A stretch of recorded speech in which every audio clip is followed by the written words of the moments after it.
92ல நான் நேம் பண்ண விரும்பல, பட் நிறைய சில பேட்ஸ்மேன்கள் முன்னாடி பண்ணிருக்காங்க. 90ஸ்ல கொஞ்சம் ஸ்லோ டவுன் பண்ணி 100 அப்படியே அடிப்பாங்க. பண்ணவே இல்லைங்க. 92லயும் ஒரே இன்டென்ட், ஒரே கேம். என்னங்க ஆடுறாரு போது ஒரு சிக்ஸ் அடிச்சிடுறாரு மேட்சுக்கு. அந்த தூபே சிக்ஸ பாத்தியா நீ அப்படின்றாங்க எல்லாரும் வாட்ஸ்அப் குரூப்ல. டேய் அக்சர் பட்டேல் எப்பா அந்த கேட்ச பிடிச்சது செமையா இருந்தது. பறந்தது அந்த பந்து, மிச்சல் மார்ஷ் அடிச்ச ஒரு பந்து. இன்னைக்கு இந்தியா இன்னைக்கு ஜெயிச்சிட்டாங்க, இங்கிலாண்டோட ஆடுறாங்க. அப்படி தோத்துருந்தாங்கன்னா சவுத் ஆப்பிரிக்காவை ஆடிருப்பாங்க. ஆஸ்திரேலியாவோட தலையெழுத்தி இப்போதைக்கு அவங்க கையில இல்ல. பட் இந்தியா இங்கிலாண்டோட விளையாட போறாங்க, குவாலிஃபை ஆயிட்டாங்க செமிஃபைனல்ஸ்க்கு. நைஸ். நம்ம ஆஸ் இந்தியர்கள் நமக்கு டெஃபினட்டா ஒரு பெருமை சேர்க்கிற ஒரு மொமெண்ட் தான். விராட்டோட ஒரு பிக்கஸ்ட் குவாலிட்டி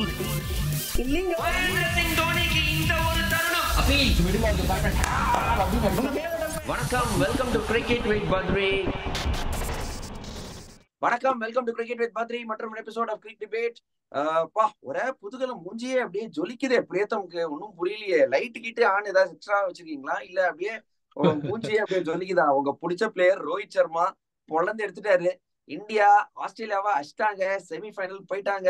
சூப்பர். அதனாலதான் ஜொலிப்பா இல்ல வேற ஏதாவது எக்ஸ்ட்ரா ஃபேஷியல் ஏதாவது பண்ணிருக்கீங்க? 100%. அதனாலதான் நம்ம பேசிருக்கோம் பாத்தீங்க இந்த ஷோல. ஐபிஎல் விடுங்க, ரோஹித் வந்து இன்டர்நேஷனல் கிரிக்கெட்ல வேற பீஸ்ட் அப்படின்னு அதை இன்னைக்கு காட்டினாரு. அண்ட் செமையா ஆடினாரு. நீங்க உங்களுக்கு ரொம்ப அதுல என்ன பிடிச்சது இந்த இன்னிங்ல பத்ரி? எனக்கு பிடிச்சது என்ன தெரியுமா? சரி, ஓகே, ஒரு எக்ஸ்ட்ரா கவர் மேல ஒரு ஷாட் அடிச்சாருங்க, கண்ணில் ஊத்திக்கிற மாதிரி இருந்தது. ஒரு பார்க்காமயே ஒரு ஸ்கொயர் லைக் மேல அடிச்சாரு, அது வந்து பயங்கரமா இருந்தது. இதெல்லாம் ஒரு பக்கம் பிரேத்தம். 0 to 92 ஒரே இன்னிங்ஸ், ஒரே கியர், ஒரே இன்டென்ட்ங்க. 92ல நான் நேம் பண்ண விரும்பல, பட் நிறைய சில பேட்ஸ்மேன்கள் முன்னாடி பண்ணிருக்காங்க. 90ஸ்ல கொஞ்சம் ஸ்லோ டவுன் பண்ணி 100 அப்படியே அடிப்பாங்க. பண்ணவே இல்லைங்க. 92லயும் ஒரே இன்டென்ட், ஒரே கேம். எனக்கு ரொம்ப பிடிச்சிருந்துங்க. அப்புறம் கூட கேட்டாங்க மேட்ச்ல, என்னங்க 92ல என்ன உங்க இதுன்னு. நான் இப்படிதாங்க, என் ரோல் அப்பார்ட் ஃப்ரம் கேப்டன்சி, என் பேட்டிங்ல இந்த ரோல் தான், நான் இதான் பண்ண போறேன் அப்படின்னாரு. எனக்கு பிடிச்ச பாயிண்ட் அதுதான் பிரேதம். கரெக்டா சொன்னீங்க பத்ரி. இது ஒரு சின்ன ஒரு இன்சிடென்ட். வேர்ல்ட் கப் போன வருஷம் இந்தியாவில் நடக்கும்போது டிகே காமெண்ட்ரில இருந்தாரு. ரோஹித் சர்மா இதே மாதிரி பிறந்த போது டிகே சொன்னாரு, போன வருஷம் நாங்க இதே டைம் வந்து 2022 அடிலைட்ல செமிஃபைனல் தோத்தோம். ரோஹித் சர்மா சேஞ்ச் ரூம்ல வந்து என்கிட்ட சொன்னாரு, திங்ஸ் ஹேவ் டு சேஞ்ச், நம்ம இந்த மாதிரி விளையாட முடியாது, விளையாடினா நம்ம ஜெயிக்க மாட்டோம்.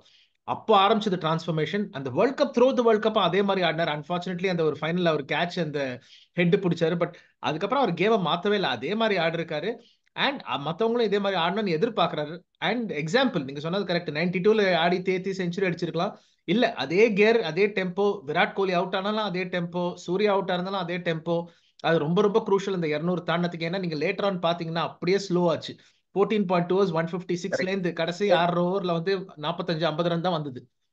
நீங்க ஒரு கேள்வி கேட்டீங்க, நான் உங்களுக்கு கேட்கிறேன். would you rate this is probably Rohit சர்மா's best T20 innings அப்படி நீங்க சொல்லுவீங்களா? ஒரு சவுத் ஆப்பிரிக்கா மேட்ச் ஒன்னு ஞாபகம் இருக்கு பதில், ஒரு 5-6 years ago ஒரு 130 140 on the way to double century மாதிரி அடிச்சார். I think this was equally on par. But given the occasion, அது பைலாட்ரல், இது ஐசிசி டிராஃபி. நீங்க ஐசிசி டிராஃபில வந்து ஒரு 70 அடிச்சாலும் பைலாட்ரல் 100 விட any day better.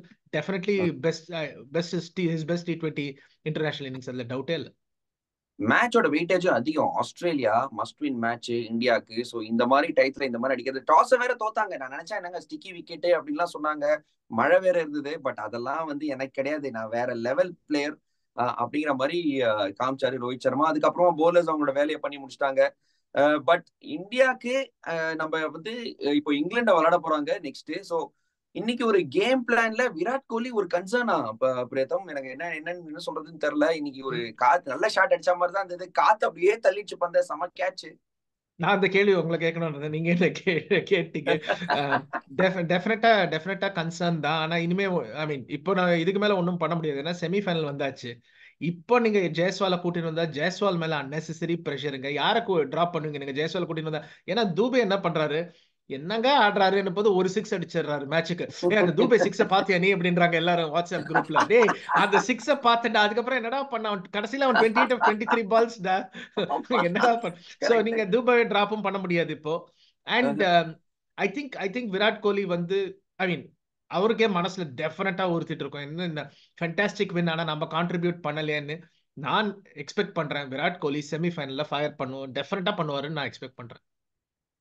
I think Indian bowlers இந்த டோர்னமெண்ட் முழுக்கவுமே இந்தியன் bowlers நல்லா பண்ணிட்டு இருக்காங்க. பட் எனக்கு கேட்சிங்கும் ரொம்ப பிடிச்சிருந்த பிரேதம். இந்த ஒரு மேட்ச்ல என்ன கேட்சிங், bowlers எல்லாம் செம்ம கேட்ச் பிடிக்கிறாங்க. பும்ரா பயங்கரமா பிடிக்கிறாரு, குல்தீப் பயங்கரமா பிடிக்கிறாரு, அக்சர் பட்டேல் எப்பா அந்த கேட்ச பிடிச்சது செமையா இருந்தது. பறந்தது அந்த பந்து. மிச்சல் மார்ஷ் அடிச்ச ஒரு பந்து, இம்பார்ட்டன்ட் மோமெண்ட் அது. ஏன்னா மிச்சல் மார்ஷ் நல்லா ஆடிட்டு இருந்தாரு. அந்த ஒரு கேட்ச் பின்னாடி ஒருத்தரை வந்து தெரிச்சுன்னு ஓடுறாரு. அந்த பக்கம் ஒரு ஒரு support staff, Indian team support staff ஒருத்தர், அந்த அந்த பாலோட வேகத்தை அது குறிச்சுது. ஸோ கேட்சிங்கும் சூப்பரா இருந்தது. எனக்கு தெரிஞ்ச அக்சர் பட்டேலோட கேட்ச் தான் turning point of the game. எல்லாரும் சொல்லுவாங்க குல்தீப் டு மேக்ஸ்வெல் டர்னிங் பாயிண்ட்னு. நான் அதை ஒத்துக்க மாட்டேன். ஏன்னா அந்த மிச்சல் மார்ஷ் ஃபென்டாஸ்டிக் டெம்போல ஆடிட்டு இருந்தாரு. அந்த கேட்ச் தான் மேட்சையே மாத்திச்சு. கரெக்ட். அதுக்கப்புறம் மேக்ஸ்வெல் வந்து 18-8 பால் அடிச்சாரு. பட் மிச்சல் மார்ஷ் இன்னும் ஒரு 3-4 ஓவர் இருந்தா முடிச்சிருப்பாரு. டெரிஃபிக் ஃபார்ம்ல இருந்தாரு. இந்தியாவுக்கு ஒரு கன்சர்ன் விராட் கோலி பத்தி பேசிட்டோம். பட் அக்சர் அண்ட் குல்தீப் சூப்பரா போட்டாங்க. அதை பத்தி டவுட்டே கிடையாது. புல் தி பேக். இன்னொரு கேள்வி, உங்களுக்கு ஒரு இன்ட்ரெஸ்டிங் கேள்வி. இப்போ இந்தியா இன்னைக்கு ஜெயிச்சிட்டாங்க, இங்கிலாண்டோட ஆடுறாங்க. அப்படி தோத்துருந்தாங்கன்னா சவுத் ஆப்பிரிக்காவை ஆடிருப்பாங்க. சவுத் ஆப்பிரிக்கா எப்பவுமே ஃபைனல் வந்தா நமக்கு தெரியும் என்ன மாதிரி டீம்னு. அப்படி இருக்கும் போது நீங்க இங்கிலாண்டை ப்ரிஃபர் பண்றீங்களா, சவுத் ஆப்பிரிக்காவை ப்ரிஃபர் பண்றீங்களா? எங்க இங்கிலாண்டோ சவுத் ஆப்பிரிக்காவோ இந்த மேட்ச் ஜெயிச்சு ஆஸ்திரேலியாவை வெளில தள்ளணுங்க. அதுதாங்க பெரிய கண்டம்.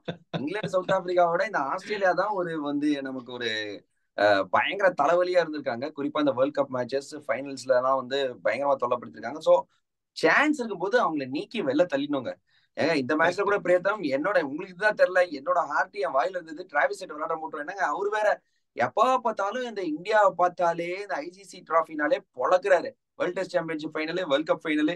இன்னைக்கும் கொஞ்சம் லைட்டா எனக்கு அல்ல இருந்தது. உங்களுக்கு இருந்ததா உண்மையா சொல்லுங்க. டெஃபினட்டா டிராவிஸ் ஹெட்.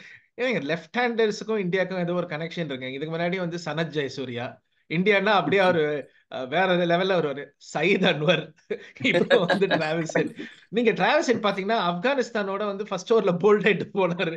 இந்தியாவோட அப்படி கிடையாது, நான் உங்களுக்கு தான் வெயிட் பண்றேன்ற மாதிரி வெயிட் பண்ணுவாரு.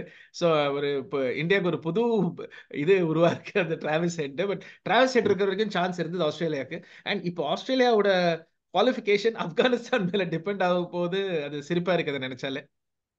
பொறுத்து வந்து பார்ப்போம் என்ன பண்ண போறாங்க அப்படின்னு. ஆஸ்திரேலியாவோட தலையெழுத்து இப்போதைக்கு அவங்க கையில இல்ல. பட் இந்தியா இங்கிலாண்டோட விளையாட போறாங்க, குவாலிஃபை ஆயிட்டாங்க செமிஃபைனல்ஸ்க்கு. நைஸ். நம்ம ஆஸ் இந்தியர்கள் நமக்கு டெஃபினட்டா ஒரு பெருமை சேர்க்கிற ஒரு மூமெண்ட் தான். தேங்க்யூ பிரேதம்.